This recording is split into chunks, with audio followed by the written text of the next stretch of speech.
Friends, good morning. So it was about this time last year. I'm not good with dates, but it was about this time last year that Deacon Rich and I and some parishioners, we left on that trip to the Holy Land. It was the second time I went to the Holy Land. The first time was 2017 with a group of priests. I'd love to go back if all of all that stuff could calm down. I'd love to go back one day. If you ever get the chance to go, you have to go. You have to go. It's an unbelievable experience. They say that it's the fifth gospel. You've got the four gospels, Matthew, Mark, Luke, and John, and then the fifth gospel is the Holy Land itself, the terrain itself, seeing the places themselves. It just makes everything that you read in the scriptures just pop to life. It goes from like a 2D regular book to like this pop-up 3D book. It's an incredible experience. You can picture the places and the sounds and what did it smell like at the seashore of Galilee. You can get that in your mind and in your memory. So anyway, a few years ago, that first trip back in 2017, with that group of brother priests, we went and one of the parts of the trip was we sat inside this cave that's on the shore of the Sea of Galilee. So the Sea of Galilee, it's just a big lake, right? In scriptures, sometimes we read Lake Gennesaret or things like that. It's just a big lake, but there's this cave that exists in the side of the hill there. There's not a lot of naturally existing caves. It's called the Eremos Cave, and it's been venerated by Christians since the earliest of centuries as a pilgrimage spot.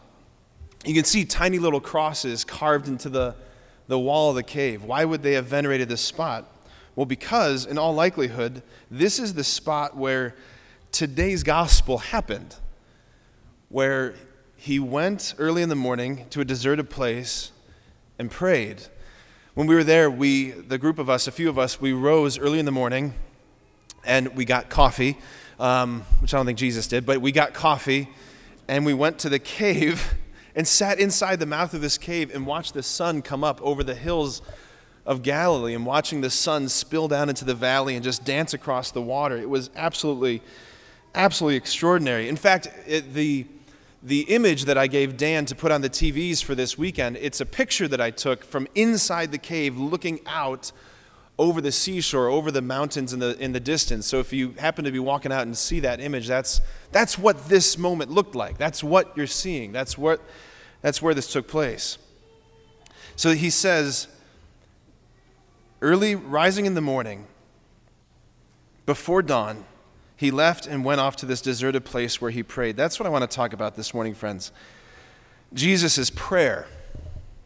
Jesus' prayer, kind of back to basics this morning. I just want us to contemplate what this moment means and to see what's actually happening there and to see the invitation, the call that's at the heart of prayer. Because I think if we spend a little bit of time contemplating Jesus' prayer in the cave, it's going to offer us a really helpful and really necessary corrective, I think, to the way that we approach when we go to our cave, so to speak, to pray. Because I think what Jesus was doing and what we end up often doing is very different things. I want to start with this. So St. John Paul II, before he died, obviously, when he was still the Pope, he wrote a pastoral letter for the church for the new millennium. As the church was moving into the 2000s, the third millennium of the church, he wrote a document called Novo Millennio Innuente. Novo Millennio Innuente. It's effectively his pastoral plan for the church for the next 1,000 years. Like what our mission is going to be. We talk about strategic planning in the corporate world and the church world. This is the Pope's strategic plan for the church for the next 1,000 years. And we are exactly 24 years into the next 1,000 years. So we got a lot of time for this plan to take root. But in Novo Millennio Innuente, he plots out this vision for the church by rooting everything in deep contemplative prayer. In deep contemplative prayer. Then he adds this, and this is so critical. He's speaking to you as the lady. He says, it would be wrong to think that ordinary Christians can be content with a shallow prayer that is unable to fill their whole life. I'm going to read that again. Just try and absorb this. This is the Pope beckoning you, not condemning you, not shaming you, beckoning you to see a different vista, a different horizon. It would be wrong to think that ordinary Christians can be content with a shallow prayer that is unable to fill their whole life.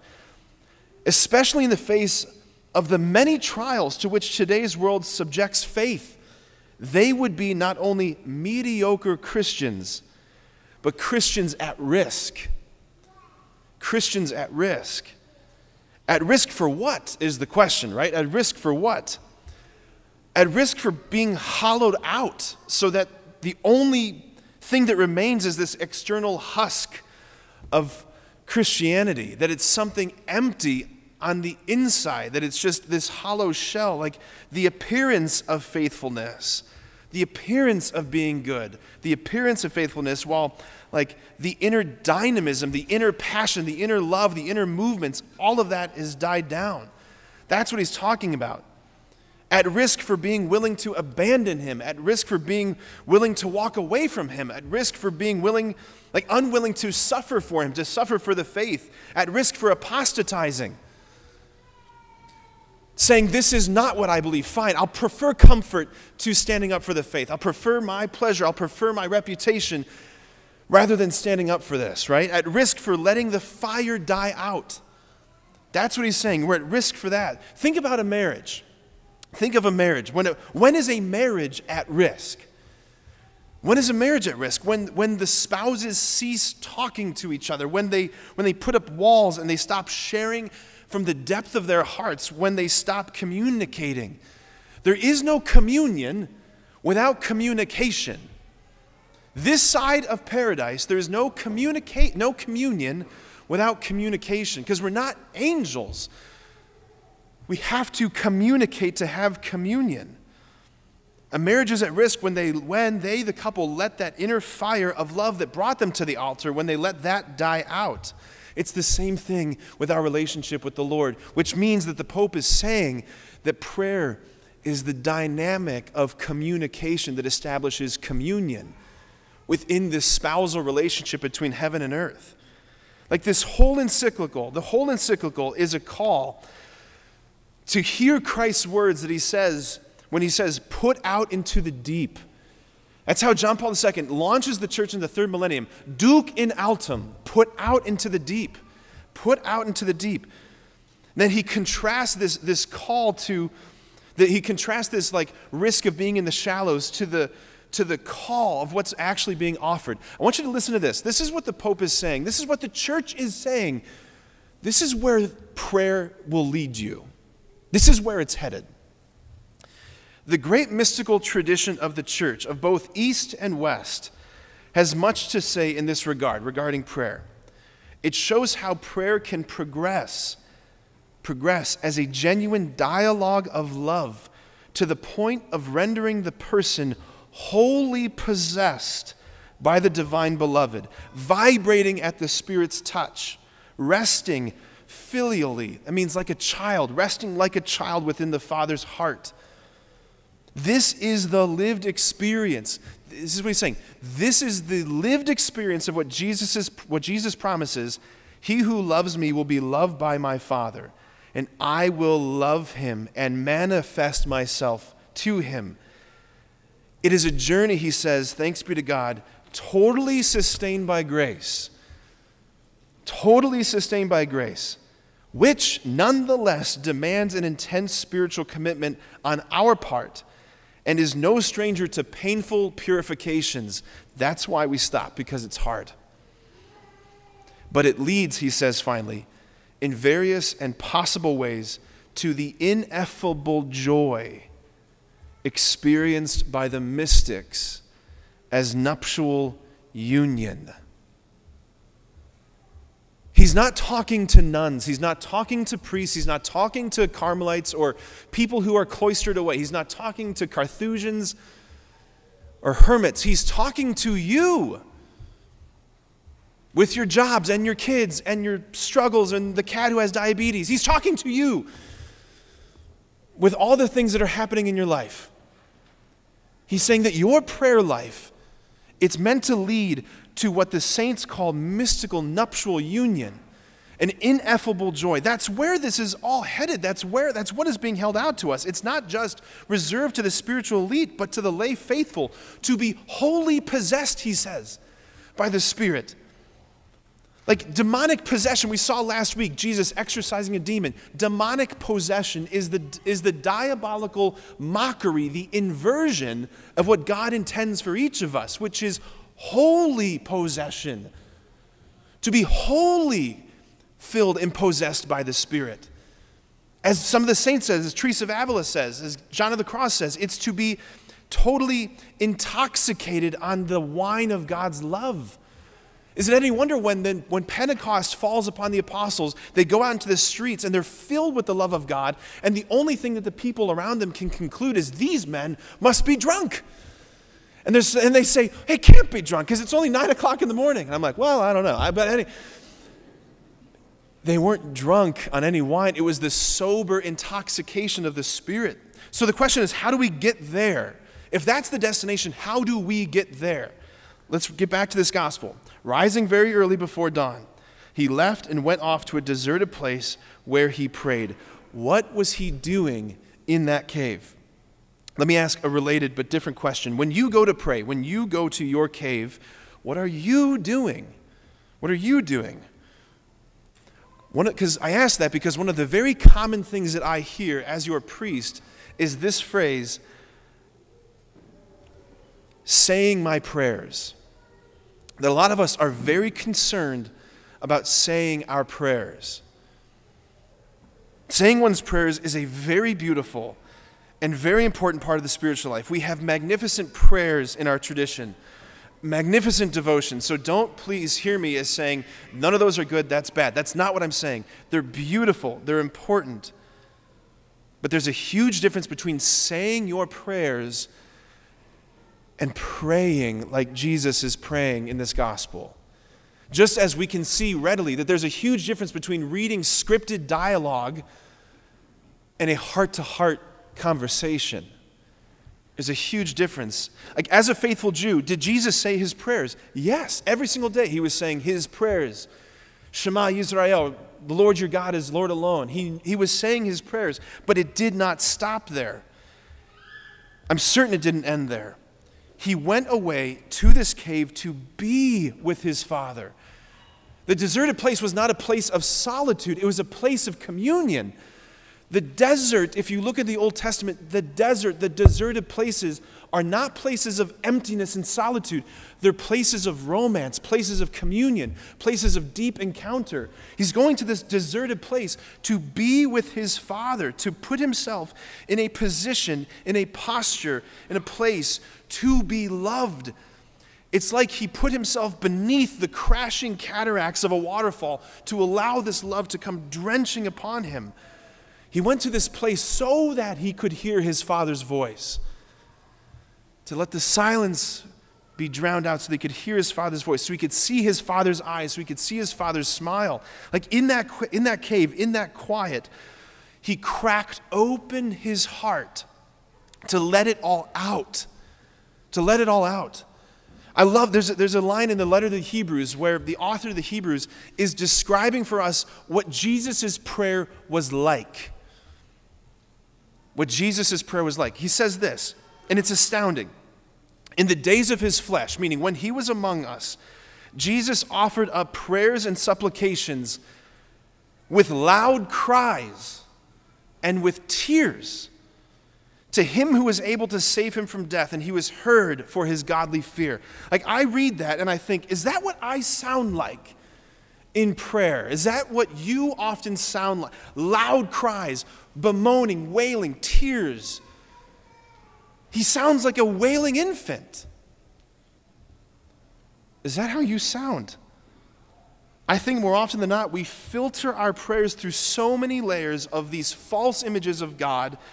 Like we say to ourselves, I can't say that because, well, you're God, right? I can't tell you what I'm really thinking, what I'm really feeling, what I'm really desiring, what I'm really yearning for. I can't tell you about what I did over the weekend. I can't tell you about the internet searches I'm doing. I can't be that honest with you. I want to be angry with you, but I can't be angry with you because you're God. I want to be rude. I want to be short-tempered. I want to be all these things. But we tell ourselves, I can't be that way because you're God. And you don't talk to God that way. Like we hear the voices of our own parents who say, you don't talk to me that way. Now, granted, I understand why moms and dads say that. But a child who feels the freedom to let it out and to say hard and scary and heavy things to their mom or dad is a child who believes in the security of his or her mom and dad's love. He's saying, let it out. What we end up doing is we end up looking like and sounding like these kids in some fancy British finishing school. Like very, very pious, very polished, like photoshopped, airbrush filter, all of it. And Jesus is over there in his cave with his Father who adores him, letting himself be loved, cracking open his heart to cry out full-throated to him, and his desires and his dreams, he's letting it all out, his yearnings, his sufferings, filtering nothing, withholding nothing of it. And then within that dialogue of love, he receives the Father's love and delight. Friends, just yesterday, after the 5 o'clock Mass, I was reposing the Blessed Sacrament in the chapel. And I witnessed one of the most beautiful moments of prayer I've ever stumbled upon. It was a parishioner. She was kneeling there, waiting for Jesus to come into the chapel with her 2 little kids, a little boy, a little girl. They go to our school. And I'm bringing Jesus in. I put him in the Blessed Sacrament, and they both kneel. All 3 of them kneel. I put Jesus in the monstrance, and before I could genuflect or start walking away, the little girl, hands folded, she just starts talking to Jesus about her Barbie dolls. She got some new Barbies.